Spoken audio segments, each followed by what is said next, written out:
Aloha, my name is Jennifer O'Neal. And I'm Michelle Snider. Welcome to the That's Not Normal podcast, where we unpack the mysteries you were told not to believe in.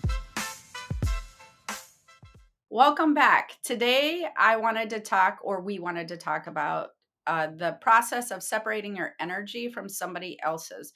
And I feel like this is going to be a very good subject for most people, whether you are a healer, whether you are an empath, or just a regular person. I think that this can be a very helpful subject because it's coming up and being asked a lot to me specifically right now on how do I separate my energy from these people going through this thing, or how do I do this? How do I separate from a client? How do I separate from like somebody struggling? How do I not be involved with their energy, if that makes sense? In most cases, this would probably be a situation where it's a toxic energy a little bit that you're trying to Well, yes, that's a direct. very good point because I think if people have great energy, you're like, how do I merge with their energy? Like, bring more of that into my life. Yeah. But in a way that if you're separating yourself from someone's energy that just doesn't feel good, or a situation or an experience that they're going through that doesn't feel good to you. So if anybody's causing you, to feel upset or frustrated or aggravated, there's ways to separate your energy from them.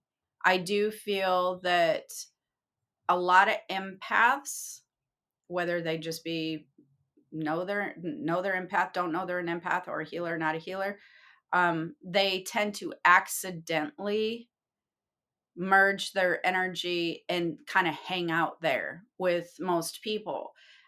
If you are an empath and you do this, this is not the best idea at all. And I do feel that when you start recognizing it, when you have a psychic sense and you start recognizing that you might be um, clairsentient, then you kind of are interested, I guess, at first, when in the beginning stages. You're like, well, this is interesting. I can really feel what they're going through. And what feels good is you connecting with your spiritual body.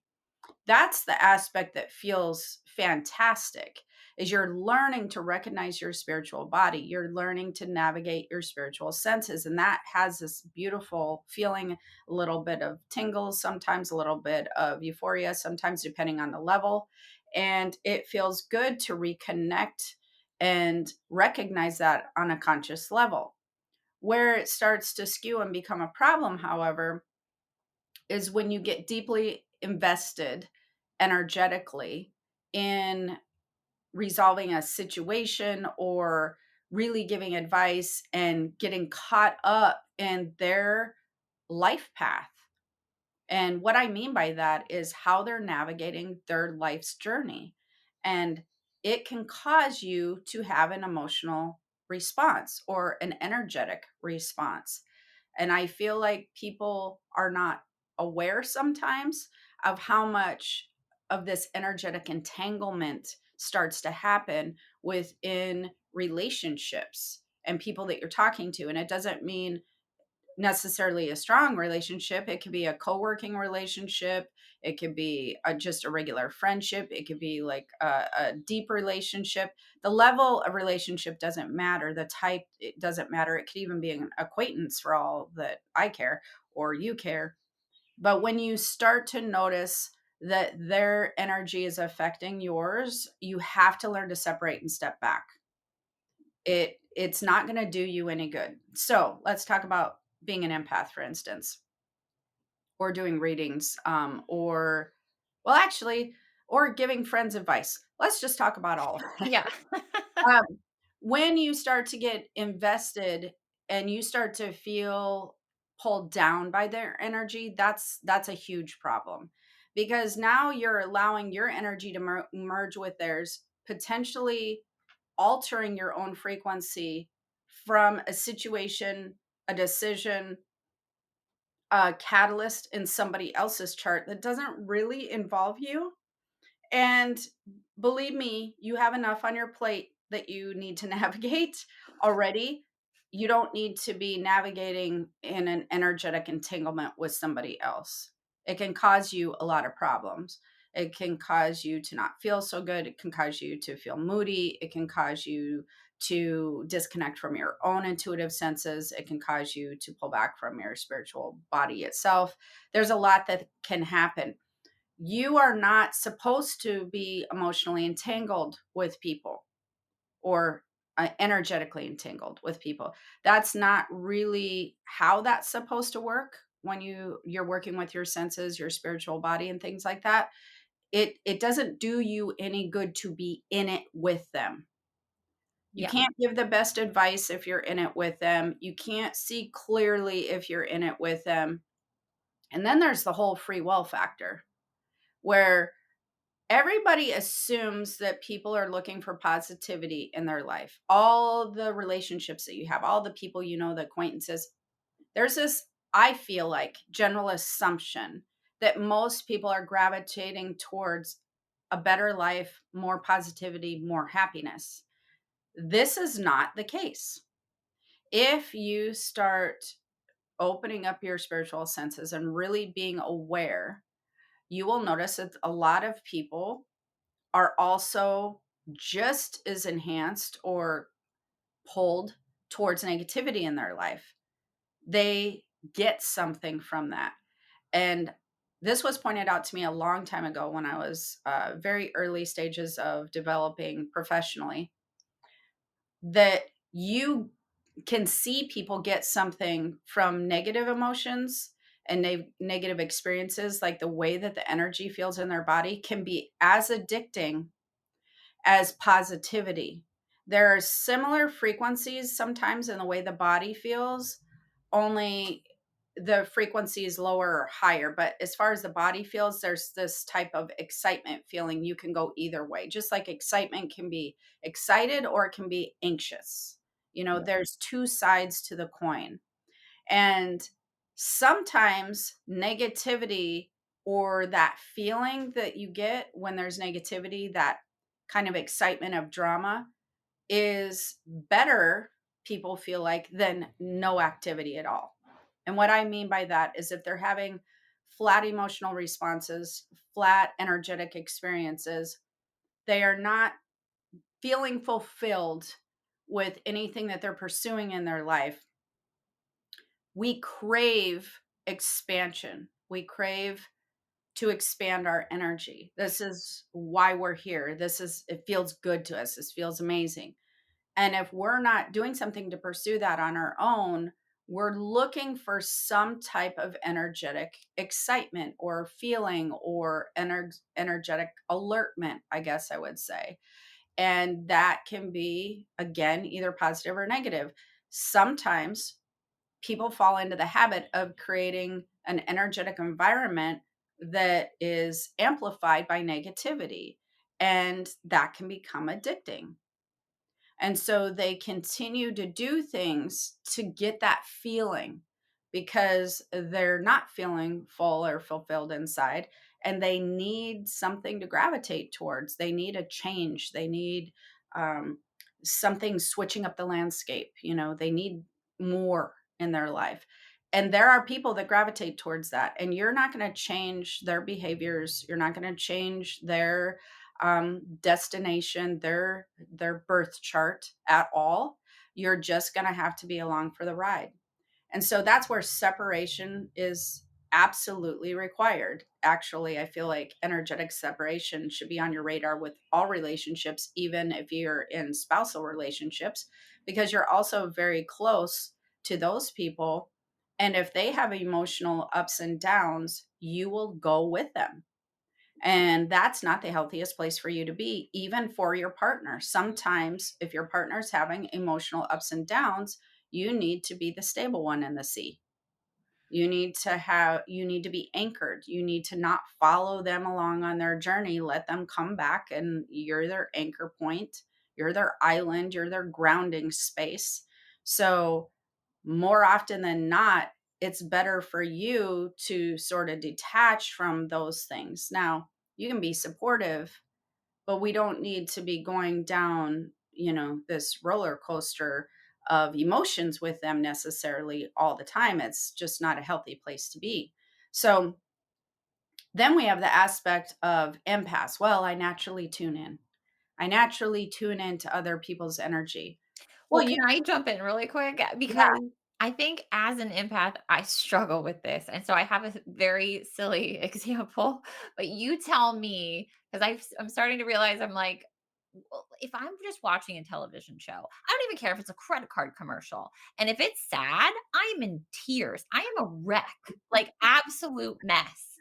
And I'm like, if I'm letting a television commercial or a show affect me this significantly, then what am I doing to all of the other, like with all of the other relationships in my life? Like, well, I'll let you answer that question. What are you doing? How are those going? ugh, um, um, More extreme, I would assume. yeah, yeah, Yeah, okay. So, some people ask, why is it that empathic stuff can happen during commercials or things like that? Um, it can happen because it gets a little bit deep where you don't realize that there's an energetic intent of the actor to take on a role of a persona and a personality. So it's energetically created and therefore put out there. And so if you're an empath, you can still feel the emotions because the intention behind it is created. So it's there. As an empath, you can read intention. This is why I am not in love with horror movies. It's just not a I don't thing like I it. like to. I don't enjoy those whatsoever. So there's that. Now, I think that it's okay if it's affecting your life, like, for a minute or something. Yeah, You have the commercial, you have the show, and maybe sometimes it's enjoyable to have like an emotional ride on a TV show. But I can tell you, when it comes to a TV show or something, you're not emotionally invested, though. That doesn't keep going on for days and days. You're not having a relationship with this show. So correct. there's a But cutoff point. I would often then be like those emotions that I was feeling would kind of spark other things related to my life that I would then start thinking about and kind of ruminating on. So it was more of like all of these emotions that I feel So that connected would be to. more of what I would call a trigger point. Yes. So you were using in those instances, those are trigger points to other areas of your life, which now we're going to get into the healing aspect of what to do from a healing standpoint. Um, on probably the next podcast. But when it comes to this, separating your emotions, I'm talking about more for people and people energy. So let's like remove the shows out of it. You're an empath and you are going to work, and one of your coworkers is struggling with the same problem every day. Let's just use that for an example. Maybe they're in a toxic relationship because that's an easy one that typically happens often. So then you give advice, they go back, they do it again. You give advice, and there's just no end to this relationship. And you start noticing that you start feeling frustrated or irritated because nothing is changing. They're still complaining and it's still going on. You need to then, it is your responsibility to not be heavily invested into their birth chart. And I think that that's the part that people are missing. They have free will. They can navigate their birth chart any way they want to. The reason that they're in those particular situations is because of catalysts that they put in their chart. They are supposed to learn something from those. Then there's the aspect of how strong is their free will? What energy are they gravitating towards? And then there's the aspect of, is their frequency low or is it high? Because if it's low, they're going to gravitate towards low frequency relationships. So they might end that relationship that's frustrating you. But if they're of low frequency, they're just going to attract another one. Mm. So there's all of these things that come into play with a person's life circumstance. And for you to be emotionally invested in their story can become a little dangerous on your part for having your own protection as far as your emotional response to them. And like you just said, even if you have a trigger point, that then spurs something within you, an experience that you had, a relationship that you had. Those are the parts that we need to focus on. We don't need to spend time helping to navigate their situation when they're very clearly gaining something from the energetic exchange.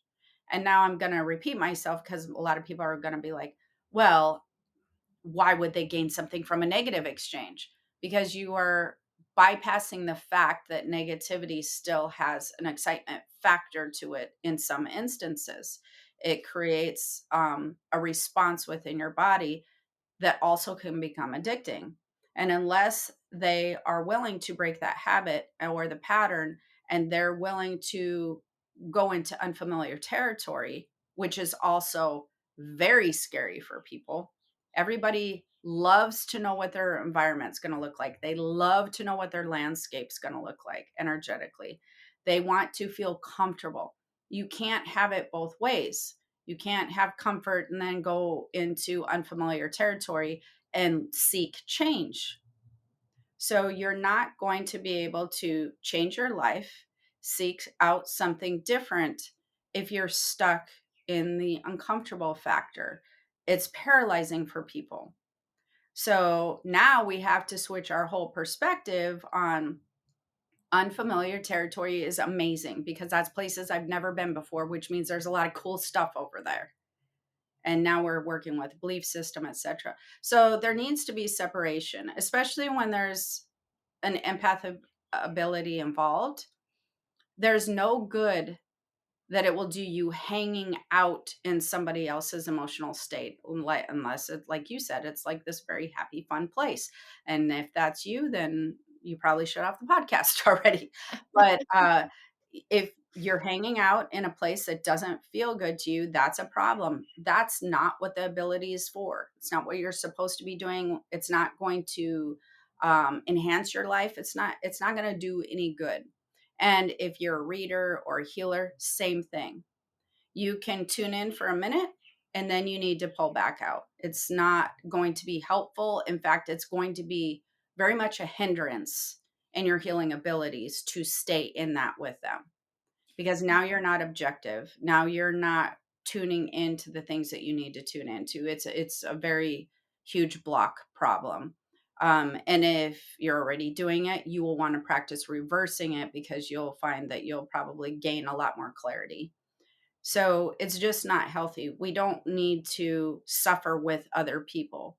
And I think that some people feel like they're being a good spouse, friend, family member if they are suffering through something with somebody. I'm going to go through this with you. You Yeah. are not alone. I'm going to suffer. If you're hurting, I'm going to hurt. Again, I do not see the value in that. I think the value in being a strong family member, a strong spouse, a strong partner who can help bring clarity and help lead somebody to the light at the end of the tunnel is such a huge value to somebody's life. You know, I would rather have somebody standing strong if I need somebody to stand strong because I will navigate the other stuff on my own. That makes you feel like my rock, my stable point. I value that in somebody. We don't need somebody else melting down. We're just running around in circles with our hair on fire. That's just a terrible idea, Yeah. you know? So I think practicing separation is very important. But And how? I was gonna ask that how, like, if I'm deep in the emotions, how do I separate? Do I need to, like, visualize number the one field is around me the or first thing would be awareness. Okay, now you've discovered you're deep in this with somebody. Okay. The second thing is, am I gaining anything from this? What are you gaining from being knee deep in with them? Because most likely 99.9% of the time, you're not gaining anything. You're gaining clarity for a half a second. And then beyond that, you're not. The third thing is, are you looking at all points of view energetically? Are you really acknowledging why this person might be in this relationship? And what that means is you need to really be truthful, which would be the fourth aspect.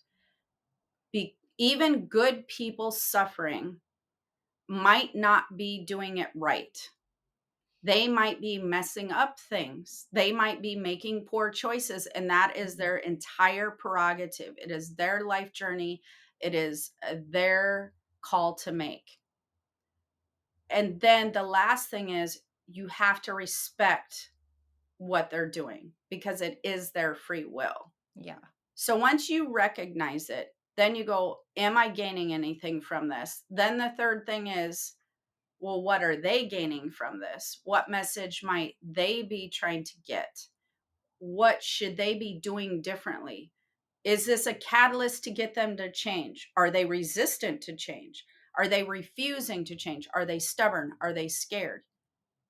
Like understanding in a 360 environment of why that this situation is going on. And then accepting they might just want to not necessarily want to because that's not how they would say it, but they might be more comfortable being in this position than they are not being in this position. You have to accept that. Yeah. They have to have some sort of action to have a reaction. So if somebody is complaining about their life or situation or toxic relationship, there has to be an action to have a reaction that's different. So they need to make a shift to have a reaction in a change in their life. And if they can't do that, we need to respect their position. We need to allow that journey to unfold the way that they're deciding it that they're going to unfold. Now, here's the problem with that. Accepting somebody else's choices will usually, if you're empathic or have any psychic senses will make you uncomfortable for a very uh good moment. I'll just tell you. Sometimes days, sometimes weeks, sometimes months. Now that aspect is your problem. If them continuing to do something that is you can tell is not the best for them, you've given them advice, they're not taking it, they're still walking down that road, and you're like, well, I got to accept this. Oh, I don't like this road, this makes me very uncomfortable. Oh geez, there's so many bumps in this road. Oh my gosh, I know what's going to happen. Then we start getting into this uncomfortable place, so we're Yeah. just like, oh gosh, we're just watching it happen and we can't stop watching it.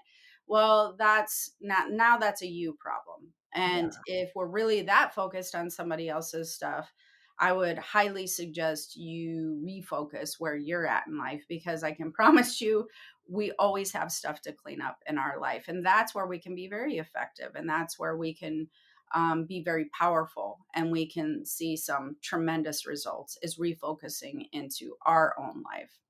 Does that make sense? Yeah, makes a lot of sense. All right. So hopefully that was helpful. Until next time. Yeah, Feel if you like today's topic, be sure to give the video a like and subscribe if you haven't already. all right. All right. Well, have a good day and good luck with that. All right. Bye. Bye.